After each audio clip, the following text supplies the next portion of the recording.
83세 탈출을 한다는 게 말이 됩니까? 그것도 한밤중에 요양원을 빠져나와 아무도 모르게 사라진다는 게. 하지만 저는 그날 밤 정말로 도망쳤습니다. 60년 전 하지 못했던 그 도망을 이제야 실행에 옮긴 겁니다. 손을 맞잡고 함께 도망친 사람은 제 첫사랑 김동철. 그 사람도 83이었죠. 우리는 어디로 갔을까요? 왜 갔을까요? 지금부터 들려드릴 이야기는 제 인생의 마지막 일주일입니다. 가장 짧았지만 가장 뜨거웠던 시간, 가장 자유로웠던 시간의 기록입니다. 이 이야기가 여러분께 작은 위로가 되길 바랍니다. 혹시 이 이야기가 마음에 와닿으신다면 좋아요 버튼으로 응원해 주시고 구독과 알림 설정으로 더 많은 감동 스토리를 함께 나눠주세요. 그럼 이제 시작하겠습니다. 제 이름은 박수연입니다. 올해 83, 요양원에 들어온 지 한 달. 딸아이가 저를 이곳에 맡겼습니다. 혼자서는 생활이 힘들 거라고, 여기가 훨씬 안전하다고. 거짓말은 아니었어요. 깨끗했고 시설도 좋았습니다. 하지만 이곳은 살아가는 곳이 아니라 죽음을 기다리는 곳이었습니다. 매일 아침 6시 간호사가 들어와 혈압을 재고 약을 먹입니다. 아침 7시, 점심 12시, 저녁 6시, 취침 9시. 모든 게 시계처럼 돌아갑니다. 복도를 걸을 때마다 느껴지는 소독약 냄새, 텔레비전 소리와 기침 소리, 아무도 눈을 마주치지 않는 노인들, 모두가 어딘가 비어 있었습니다. 저도 그렇게 비어가고 있었습니다. 밤이면 생각했습니다. 이게 내 인생의 끝인가? 이렇게 조용히 사라지는 게. 매일 밤 서랍 깊숙이 숨긴 사진을 꺼냅니다. 1964년 봄 벚꽃나무 아래 21살의 저와 23살의 그 사람. 김동철.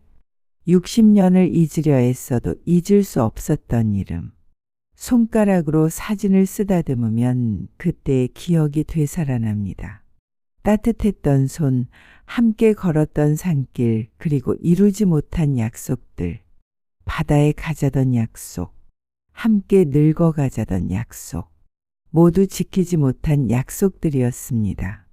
그날은 딸아이가 면회를 온 날이었습니다.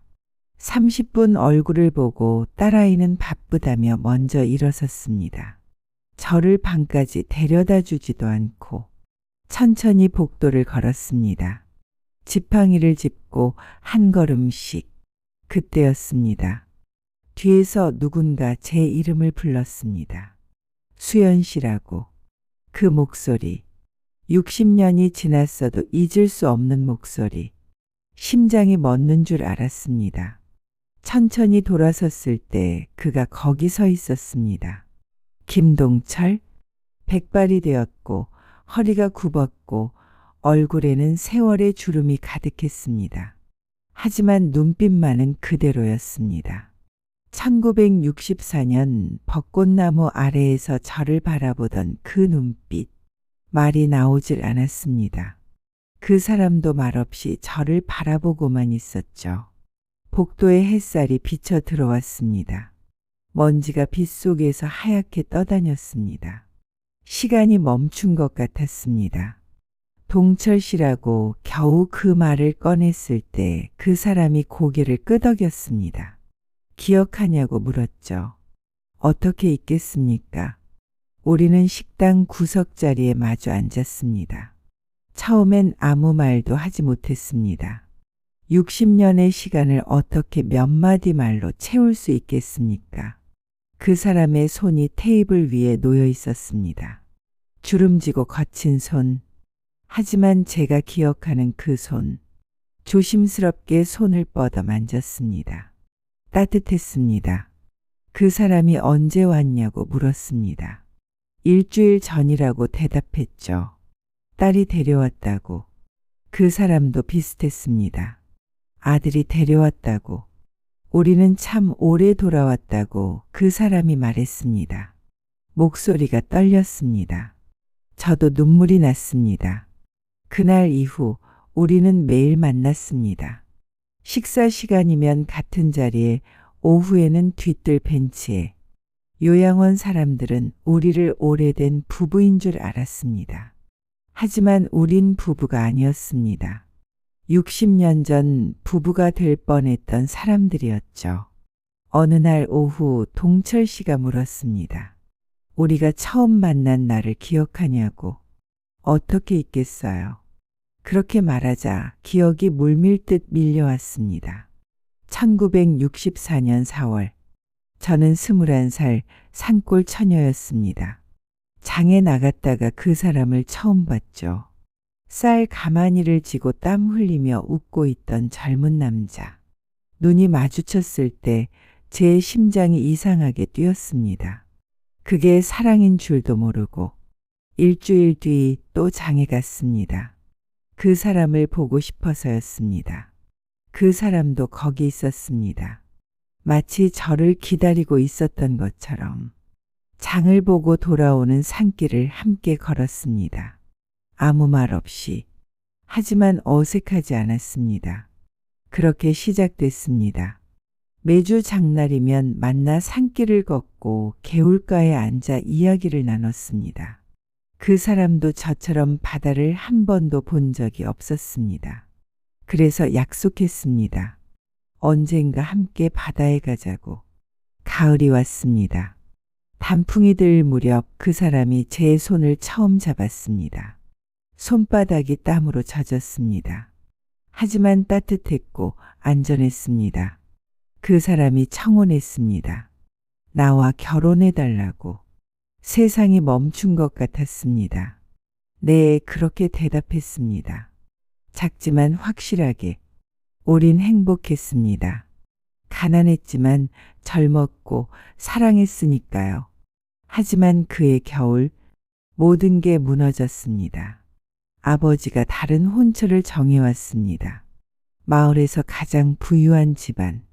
저보다 10살이나 많은 남자. 안 된다고, 전 동철 씨가 좋다고 울며 매달렸지만 아버지는 가난뱅이랑 굶어 죽을 셈이냐고 소리쳤습니다. 산길을 뛰어가 그 사람을 찾았습니다. 도망가자고, 지금 당장 도망가자고 매달렸습니다. 그 사람도 울고 있었습니다. 하지만 고개를 저었습니다. 미안하다고, 자기한테는 아무것도 없다고, 저를 행복하게 해줄 수 없다고, 아무것도 없어도 괜찮다고 소리쳤지만 그 사람은 이미 포기한 얼굴이었습니다. 세상은 우리보다 컸고 우린 너무 약했습니다. 1965년 1월. 저는 다른 남자와 결혼식을 올렸습니다. 하얀 한복을 입고 낯선 남자 옆에 앉아 웃어야 했지만 눈물이 났습니다. 그건 이별의 눈물이었습니다. 사랑의 장례식이었습니다. 그 후 60년. 저는 남편과 살았습니다. 사랑은 아니었지만 미움도 아니었습니다. 그저 의무였습니다. 아이를 낳고 키우고 시부모를 모시고 살림을 꾸렸습니다. 남편은 나쁜 사람이 아니었습니다. 하지만 사랑은 없었습니다. 밤이면 천장을 바라보며 생각했습니다. 만약 그때 도망쳤더라면.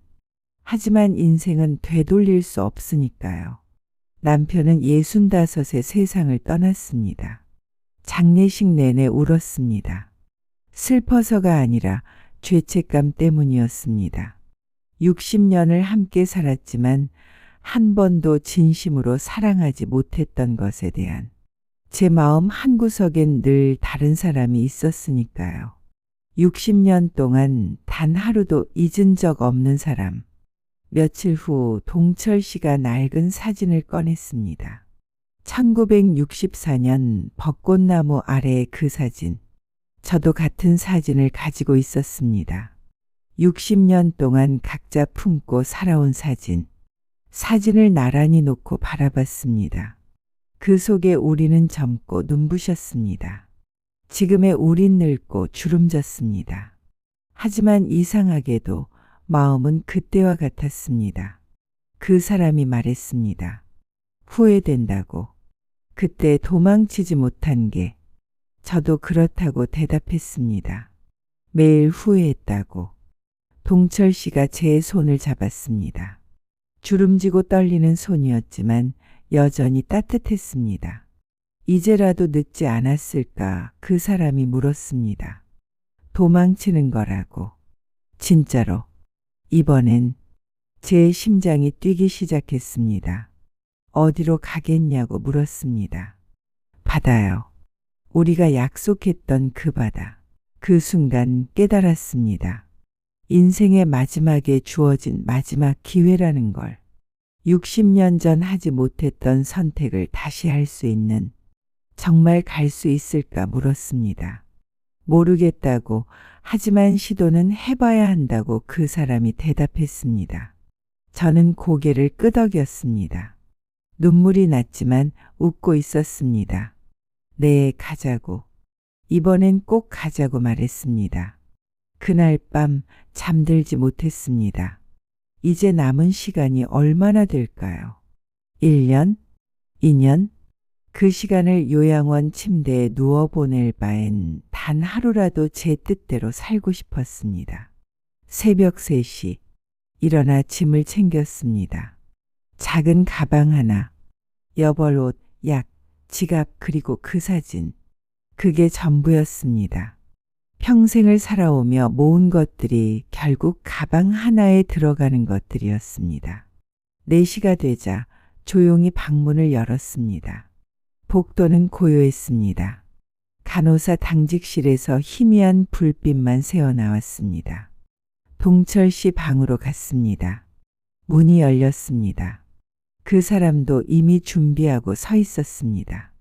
가방을 들고 외투를 입고 눈이 마주쳤을 때 말이 필요 없었습니다. 손을 맞잡았습니다. 복도를 지나는데 갑자기 당직실 문이 열렸습니다. 심장이 멎는 줄 알았습니다. 간호사가 나왔습니다. 하품을 하며 화장실로 향했습니다. 오린 벽에 붙어 숨을 죽였습니다. 간호사가 다시 당직실로 들어가자 재빨리 계단을 내려갔습니다. 한 걸음 한 걸음 비상구를 통해 밖으로. 83의 나이에 처음으로 느끼는 자유. 문을 열었을 때 차가운 공기가 얼굴을 때렸습니다. 눈이 내리고 있었습니다. 춥지 않냐고 동철 씨가 물었습니다. 아니라고, 하나도 안 춥다고 대답했습니다. 손을 맞잡고 있으니 따뜻했습니다. 걷기 시작했습니다. 눈 덮인 거리를, 아무도 없는 새벽을. 발자국이 하얗게 찍혔습니다. 나란히 함께. 뒤돌아보니 요양원 건물이 점점 멀어지고 있었습니다. 이제 우린 자유였습니다. 첫 버스 정류장까지 30분을 걸었습니다. 무릎이 아팠지만 멈추지 않았습니다. 동철 씨도 힘들어 보였지만 불평하지 않았습니다. 하늘이 조금씩 밝아왔습니다. 새벽의 끝, 아침의 시작. 벤치에 앉아 버스를 기다렸습니다. 손을 계속 잡고 있었습니다. 첫 버스가 왔습니다. 덜컹거리는 낡은 버스. 하지만 우리에겐 자유로 가는 마차였습니다. 표를 끊고 뒷자리에 앉았습니다. 버스가 출발했습니다. 창밖으로 풍경이 흘러갔습니다. 도시의 건물들이 점점 작아지고 들판이 펼쳐졌습니다. 동철 씨가 조용히 물었습니다. 후회하지 않느냐고. 전혀 아니라고 대답했습니다. 오히려 가슴이 뜨거웠습니다. 80년을 살아오며 느껴보지 못한 감정. 살아있다는 느낌. 처음으로 제 의지로 무언가를 선택하고 있다는 느낌. 첫 환승지. 작은 시골 터미널. 매표소에서 다음 표를 끊었습니다. 동해로 가는 버스. 대합실에서 기다리는데 옆 벤치의 아주머니가 우릴 쳐다봤습니다. 할머니, 할아버지, 어디 가세요? 이 날씨에? 그냥 여행이라고 대답했습니다. 아주머니가 고개를 갸우뚱했지만 더 묻지 않았습니다. 하지만 가슴이 두근거렸습니다. 혹시 요양원에서 연락이 갔을까? 경찰이 찾고 있을까? 동철 씨가 제 손을 꽉 쥐었습니다. 괜찮다고, 조금만 더 가면 된다고 눈빛으로 말했습니다. 두 번째 버스에 올랐습니다. 이번엔 더 작고 더 낡았습니다. 산길을 구불구불 올라갔습니다. 눈보라가 심해졌습니다. 문득 약 생각이 났습니다. 혈압약을 챙겨왔나. 가방을 뒤적였습니다. 없었습니다.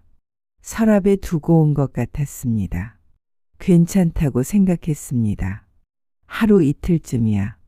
그리고 어차피 동철 씨 어깨에 머리를 기댔습니다.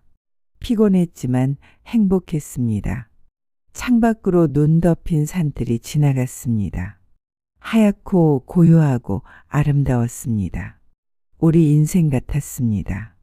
길었지만 결국 아름다웠던 오후가 되자 하늘이 조금 개었습니다. 구름 사이로 햇살이 비쳤습니다. 눈 덮인 들판이 반짝였습니다. 마치 다이아몬드를 뿌려놓은 것 같았습니다. 버스가 고갯길을 넘을 때 노을이 지기 시작했습니다. 하늘이 주황빛으로 붉은 빛으로 물들었습니다. 동철 씨가 창문을 가리켰습니다. 하늘 위로 새떼가 날아가고 있었습니다. V자 모양을 그리며 어딘가로. 저 새들도 집으로 가는 걸까 물었습니다. 그럴 거라고 동철 씨가 대답했습니다. 다들 돌아갈 곳이 있으니까. 우리도 돌아가는 거라고, 우리가 있어야 할 곳으로 돌아가는 거라고 그 사람이 말했습니다. 세 번째 환승. 작은 해안 마을의 터미널. 이제 바다가 가까웠습니다. 공기에서 소금기가 느껴졌습니다. 바다 냄새. 난생 처음 맡아보는 냄새였습니다. 가슴이 두근거렸습니다. 곧 만나게 될 바다. 60년을 기다린 바다. 마지막 버스를 기다리는 동안 몸을 떨었습니다. 동철 씨가 자기 외투를 벗어 제 어깨에 걸쳐줬습니다. 안 된다고 했지만 그 사람은 괜찮다고 곧 도착할 거라고 말했습니다. 저도 그 사람의 손을 잡았습니다. 평소보다 차가운 손이었습니다. 고맙다고 말했습니다. 이렇게 함께 와줘서.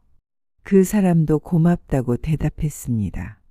혼자였으면 이런 용기를 못 냈을 거라고. 우린 서로를 바라보며 웃었습니다. 주름진 얼굴, 백발. 하지만 눈빛만은 젊었습니다. 마지막 버스가 왔습니다. 가장 낡은 버스. 승객도 우리 둘뿐이었습니다. 버스가 출발했습니다. 해안도로를 달리기 시작했습니다. 그리고 창문 너머로 바다가 보이기 시작했습니다. 처음엔 희미하게 수평선이 보이고 점점 가까워지고 파도 소리가 들리기 시작했습니다. 멀리서 희미하게 하지만 분명히 철썩 철썩 숨을 죽였습니다. 눈을 크게 뜨고 창문에 얼굴을 가까이 댔습니다. 바다였습니다. 바다가 보였습니다. 눈물이 흘러내렸습니다. 동철 씨도 울고 있었습니다. 80년을 살면서 처음 보는 바다. 60년을 기다린 바다. 끝없이 펼쳐진 파란색. 검푸르고 거대하고 아름다운. 버스가 멈췄습니다. 종점이라고 기사가 말했습니다. 천천히 일어났습니다. 가방을 들고 버스에서 내렸습니다. 그리고 그곳에 바다가 있었습니다. 발을 내디뎠을 때 모래가 느껴졌습니다. 부드럽고 차갑고 축축한 파도 소리가 귓가에 가득했습니다. 철썩 철썩 영원히 반복되는 소리. 바람이 불어왔습니다. 차갑지만 상쾌한 바람. 얼굴을 스치고 머리카락을 흩날렸습니다. 손을 꽉 쥐었습니다. 왔다고, 우리 드디어 왔다고 말했습니다. 네, 드디어 왔습니다. 함께 걸었습니다. 모래밭을 가로질러 파도가 닿는 곳까지 석양이 지고 있었습니다. 하늘이 온통 붉게 물들었습니다. 구름 한 점 없는 완벽한 저녁. 신이 우리를 위해 준비한 무대 같았습니다. 물가에 도착했을 때 파도가 발을 적셨습니다. 차가웠습니다. 하지만 살아있음이 느껴졌습니다. 모래 위에 무릎을 꿇었습니다. 손가락으로 글씨를 쓰기 시작했습니다. 동철 사랑 수연 다시 만나다. 파도가 밀려와 글씨를 지웠습니다. 하지만 또 썼습니다. 계속.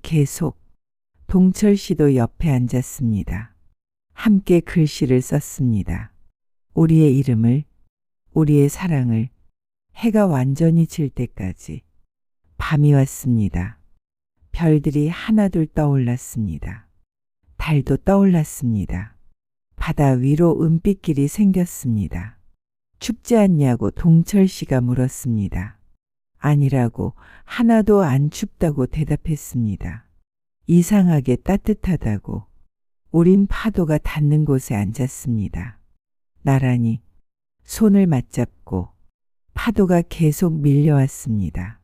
발을 적시고 무릎을 적시고 차가웠지만 움직이지 않았습니다. 그냥 앉아 있었습니다. 별을 보며 파도 소리를 들으며 서로의 온기를 느끼며 말했습니다. 행복하다고. 정말 행복하다고. 동철 씨도 그렇다고 대답했습니다. 이렇게 행복한 건 처음이라고.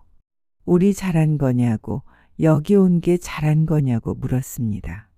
그렇다고, 정말 잘했다고 그 사람이 말했습니다.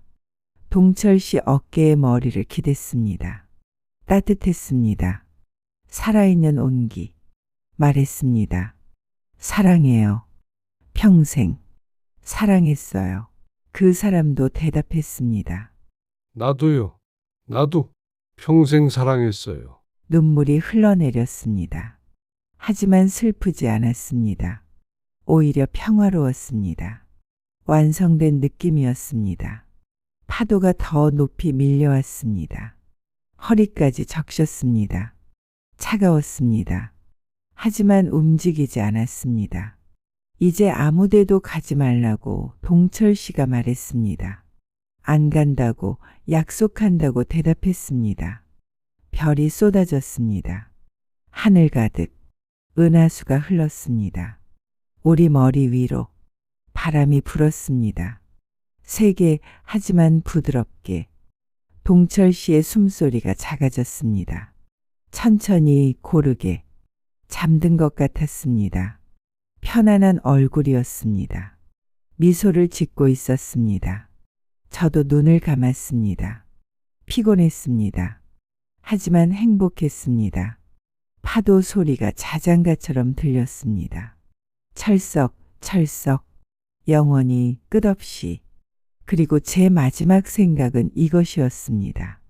우리 결국 해냈구나. 60년을 기다렸지만 결국 해냈구나. 다음 날 아침, 어부 하나가 그들을 발견했습니다. 파도가 닿는 모래밭에 나란히 앉은 채로 손을 맞잡고 미소를 지으며 경찰이 왔습니다. 구급차도 왔습니다. 신원을 확인하고 가족들에게 연락했습니다. 아들이 왔습니다. 딸도 왔습니다. 처음엔 울었습니다. 화도 났습니다. 왜 아무 말 없이 나가셨냐고. 하지만 그들의 얼굴을 보고 말이 막혔습니다. 너무나 평화로웠으니까요. 고통도 두려움도 없는 얼굴. 오히려 미소를 짓고 있는 얼굴. 80년을 살면서 한 번도 본 적 없는 표정이었습니다. 경찰이 말했습니다. 저체온증으로 보인다고. 고통은 없었을 거라고. 그냥 잠드신 것 같다고. 모래 위에 글씨가 남아 있었습니다. 파도에 반쯤 지워졌지만 읽을 수 있었습니다. 동철 사랑 수연 다시 만나다. 딸아이가 그 글씨를 보고 울었습니다. 이해할 수 없었지만 느낄 수는 있었습니다. 그들이 행복했다는 것을, 그들이 원하던 곳에 왔다는 것을. 장례식은 조용히 치러졌습니다. 두 가족이 함께 의논해서 합동으로 하기로 했습니다. 60년 전엔 할 수 없었던 일이었습니다. 하지만 이제는 할 수 있었습니다. 영정사진은 1964년 봄에 찍은 그 사진으로 했습니다. 젊고 아름답고 행복한 얼굴. 조문객들이 말했습니다. 참 좋은 표정이라고. 행복하셨나 보다고. 네, 행복하셨을 거라고 딸아이가 대답했습니다. 그리고 깨달았습니다. 어머니의 인생에서 가장 행복했던 순간이 마지막 일주일이었다는 것을. 유골은 바다에 뿌렸습니다. 그들이 마지막으로 간 그 바다에 파도가 밀려왔습니다. 밀려왔다, 밀려갑니다. 죄를 데려갔습니다. 수평선 너머로, 영원 속으로. 사람은 누구나 언젠가 떠납니다. 하지만 그 떠남이 도망이 아니라 귀일 때, 슬픔이 아니라 완성일 때, 그것은 죽음이 아닌 해방입니다. 박수연과 김동철, 그들이 마지막으로 선택한 것은 자유였습니다. 그리고 사랑이었습니다. 60년을 기다렸지만 늦지 않았습니다. 인생의 마지막에 처음으로 자신의 뜻대로 살았습니다. 바다는 오늘도 파도를 밀어냅니다. 밀려왔다, 밀려갑니다. 영원히 끝없이. 그 파도 소리 속에 아직도 그들의 웃음소리가 들리는 것 같습니다. 우리 드디어 자유로워졌다고. 네, 드디어. 그들은 이제 바다입니다. 파도이고 바람이고 별빛입니다. 영원히 함께, 영원히 자유롭게. 사랑은 죽지 않습니다. 다만 형태를 바꿀 뿐입니다. 그리고 진정한 사랑은 끝이 아니라 시작입니다. 새로운 여정에, 영원한 여행에. 이 이야기를 듣는 당신에게, 당신의 삶에도 이루지 못한 꿈이 있나요? 아직 늦지 않았습니다. 오늘이, 지금이 바로 그 시작입니다.